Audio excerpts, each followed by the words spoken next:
Hi everyone, Comic Reviewer here, and this time reviewing on Justice League versus the Fatal Five. Now, as you know, Justice League versus the Fatal Five was a recent 2019 animated film and was mainly directed by Sam Lee, as well as executively produced by Bruce Timm and Sam Ridgester. Now, keep in mind that much like Batman vs. Harley Quinn, Bruce Timm says that this is part of the DC animated universe, even though this shouldn't be the case. Because keep in mind that they do mention Hawkgirl being on Thanagar, even though she was exiled and pretty much after the invasion from Justice League would most likely not be welcome back. And basically in the kind of Legion of Superheroes horror room, you do see basically Garner, even though he never showed up, and it was unknown if he would have appeared. And the same could go to Hal Jordan, even though in Superman the animated series, Kyle Rayner was kind of the Hal replacement.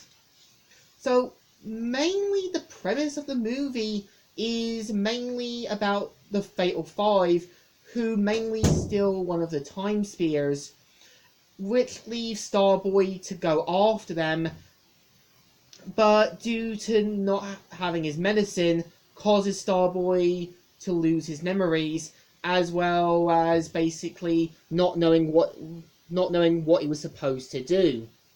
And at the same time, we are introduced to Jessica Cruz, who is struggling with her problems of survivor's guilt, as well as what happened with her friends. And I have to admit, Jessica is kind of a label character, because keep in mind that when I was a kid, I got mugged, and I sort of developed a fear of knives. So, in a way, you can actually understand why Jessica Cruz would basically have to deal with her anxiety, unable to leave her apartment, and also has to deal with the fact that the Power Ring chose her.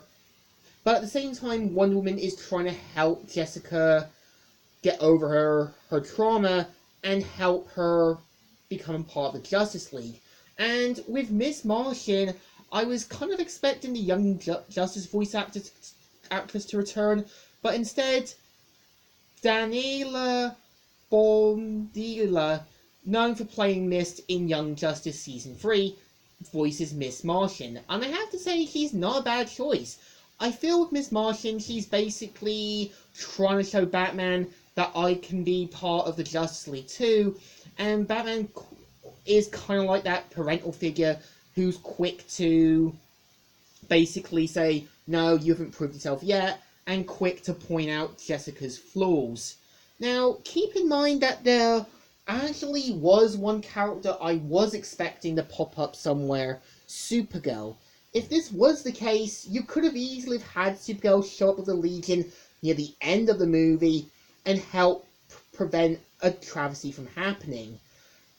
And this isn't the case because if Supergirl did show up, then it could have shown that she was still with the Legion since then.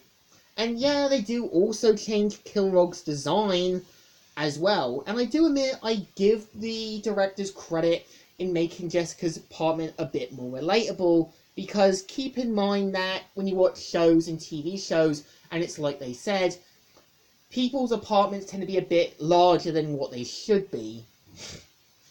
So I do admit, the film isn't bad.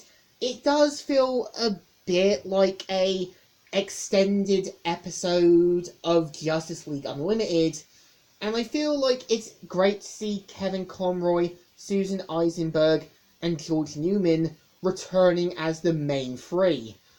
And it does feel a bit like an extended episode.